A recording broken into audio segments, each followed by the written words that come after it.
subscribe to my channel. BM Audio Books presents Kukri, episode number 4. Javed Iqbal दो police वालों के हमरा हवालात के सामने लाया जाता है। पुलिस वाला लॉकअप खोलता है। लॉकअप खोलने के बाद वो जावेद इकबाल की तरफ पलटता है और अपने हाथ में पकड़ी चाबी से जावेद इकबाल के हाथ खोलता है। हाथ खोलने के बाद वो इसके पैरों में झुक जाता है और इसकी बेड़ियां खोलता है। जावेद इकबाल बेनियाजी से इसे बेड़ियां उतारते देख रहा है। बेड़ियां उतार कर पुलिस वाला लॉकअप का दरवाज़ा खोलता है और जावेद इकबाल को इशारा करता है। जावेद इकबाल अपने हाथों को गर्दिश देता हुआ हवालात के अंदर चला जाता है। हवालात का प्लस्तर जगह जगह से उखड़ा हुआ है। दीवारों पर रंगो रोगन हुए शायद बरसों बीत गए होंगे। तेल चिकनाई के धब्बों से दीवारें भरी हुई हैं। हवालातियों ने दीवारों पर काफी कुछ तहरीर भी कर रखा है, जो रंग बिरंगी लिखाइयों की शक्ल में दीवारों को आर्टिस्टिक टच दे रहा है। हवालात वसी व अरीज है, मगर ऊपर एक ही पंखा है जो सफाई ना होने के बायस बिल्कुल स्याह हो चुका है। पंखा दरमियानी रफ्तार से चल रहा है। दो ट्यूबलाइट्स हैं जो जल रही हैं, मगर असल रोशनी हवालात की खिड़की से आ रही है, जो शायद थाने के सहन में खुलती है। जावेद इकबाल इन्हमाक से हवालात का जायजा ले रहा है। इसकी निगाह कोने में एक बिस्तर पर लेटे हवालाती पर पड़ती है। हवालाती भी इसे घूर रहा होता है। हवालाती की उम्र 30 बरस के लगभग है।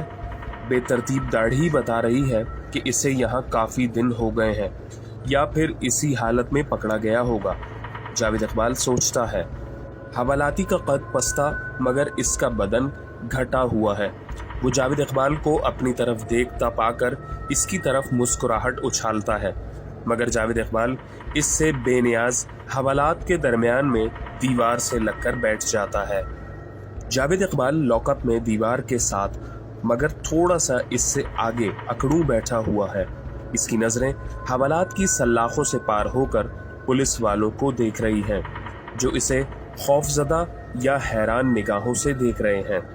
जावेद इकबाल के चेहरे पर मुस्कुराहट है, मगर ये वो मुस्कुराहट नहीं है जिसे देखकर आप जवाब में मुस्कुराना चाहें। ये हड्डियों में सर्द लहरें दौड़ा देने वाली मुस्कुराहट है। जावेद इकबाल दाईं जानिब देखता है। हवालाती जो यकीनन नहीं जानता कि जावेद इकबाल कौन है, हवालात के कोने में बिस्तर पर लेटा है। वो सिगरेट सुलगाने लगा है। जावेद इकबाल को देखकर वो इशारे से सिगरेट ऑफर करता है। जावेद इकबाल सर को असबात में हिलाकर हाथ आगे बढ़ाता है। हवालाती गोल्ड फ्लैग के पैकेट में से सिगरेट निकालकर इसे जावेद इकबाल की तरफ फेंकता है। सिगरेट नीचे गिरता है।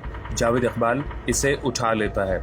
इसे उठाकर अपने लबों में दबा ही रहा होता है कि माचिस की डब्बी इसके बदन से टकराती है, जो हवालाती ने इसकी तरफ उछाली होती है। जावेद इकबाल माचिस की तीली सुलगाकर सिगरेट को लगाता है। सिगरेट जैसे ही शौला पकड़ता है, माचिस की तीली को बुझाए फर्श पर फेंक देता है और सिगरेट को पकड़कर इसका गहरा कश लेता है। धुआं इसके नथनों से खारिज होने लगता है। जावेद इकबाल अकड़ू बैठा ही सिगरेट पी रहा है। इसके अंदाज से जाहिर हो रहा है कि इसे अकड़ू बैठने की आदत है और वो थकता नहीं है। सिगरेट के कश लगाते लगाते वो दाईं जानिब बिस्तर पर लेटे हुए हवालाती को देखता है और मुस्कुरा देता है। किस जुर्म में चाय आई? जावेद इकबाल का लहजा मामूल से ज्यादा नरम है। डकैती। हवालाती का लहजा कदरे फख्र ये है जैसे वो जावेद इकबाल के लिए हुलिया और इसके जस्से से अंदाजा लगा चुका हो कि जावेद इकबाल किसी मामूली जुर्म में यहाँ आया होगा और अपने डकैत होने का बताकर इस पर अपनी बरतरी जता रहा हो। और तुमने क्या किया है? हवालाती इस बार जावेद इकबाल से बहुत इश्तियाक से पूछता है। मैं कुछ खास नहीं कीता। जावेद इकबाल बेपरवाही से सिगरेट का धुआं अपने मुंह से खारिज करता है। जुर्म क्या है? हवालाती इस मर्तबा जोर देकर पूछता है। कोई जुर्म शुर्म नहीं किया, सिर्फ 100 बच्चे कत्ल किए हैं। जावेद इकबाल के चेहरे पर मुस्कुराहट ये बताते हुए भी गायब नहीं होती।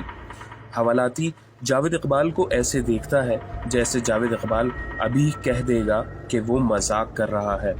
मगर चंद लम्हात के बाद जैसे ही इसे अंदाजा होता है कि ये मजाक नहीं है तो इसके चेहरे पर फैली मुस्कुराहट यखलक गायब हो जाती है।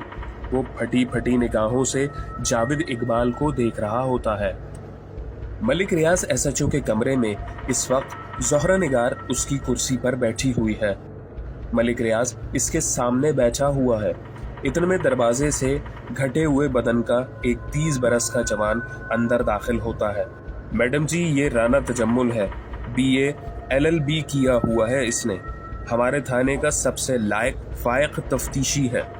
मलिक रियाज राना तजम्मुल का तारुफ करवाता है। राना तजम्मुल सैल्यूट मारता है और खड़ा हो जाता है। ज़ोहरा निगार राना तजम्मुल को देखकर इसे बैठने का इशारा करती है। राना तजम्मुल मलिक रियाज के साथ वाली कुर्सी पर बैठ जाता है।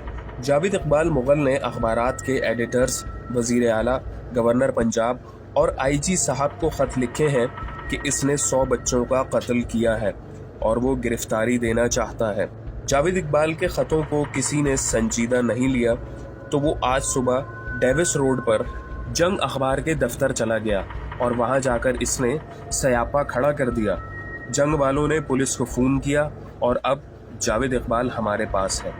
हमारी बदकिस्मती है कि जावेद इकबाल शाद बाग का रहने वाला है और ये हमारी खुशकिस्मती भी है कि अगर हम इस हाई प्रोफाइल केस को उम्दा तरीके से हल कर सकें। हमें जावेद इकबाल से तफ्तीश शुरू करनी है और फिर इसका दायरा कार जितना फैलता जाए इसे फैलाते जाना है। अगर इसने कत्ल नहीं किए हैं तो हमें अगले 48 घंटों में ये पता लग जाना चाहिए। हम जावेद इकबाल पर झूठ और 420 का केस डालकर इससे जान छुड़ा लेंगे। लेकिन अगर इसने 100 तो क्या एक बच्चे को भी कत्ल किया है तो फिर अगले 14 दिनों में हम इतना एयर टाइट केस तैयार करेंगे कि कोई भी जज अगर चालान को पढ़े तो एक सेकंड के लिए भी सोचे बिना इसे फांसी के फंदे पर लटका दे। ज़ोहरा निगार का लहजा आखिर में आकर पुरजोश हो जाता है। आप बेफिक्र रहें मैडम, तफ्तीश से लेकर चालान तक किसी भी मरहले पर मैं आपको मायूस नहीं करूंगा। राना तजम्मुल ज़ोहरा निगार को यकीन दिलाता है। नहीं, तुम पर नहीं छोड़ेंगे, हम सब मिलकर इस पर काम करेंगे। सब अपना अपना काम दिल जमाई और ईमानदारी से करेंगे। बस इतनी रिक्वेस्ट है आप सबसे। ज़ोहरा निगार इस बार दोनों से मुखातिब होती है। अरे मैडम, क्या कह रही हैं आप हमारी अफसर हैं, बस ऑर्डर लगाएं और फिर तमाशा देखें। मलिक रियाज खुशामदाना अंदाज में कहता है। ओके, जावेद इकबाल को इन्वेस्टिगेशन रूम में लाओ, let's see what he has to say. Zohra निगार खड़ी हो जाती है। मलिक रियाज और राना तजम्मुल भी खड़े हो जाते हैं। Subscribe to my channel.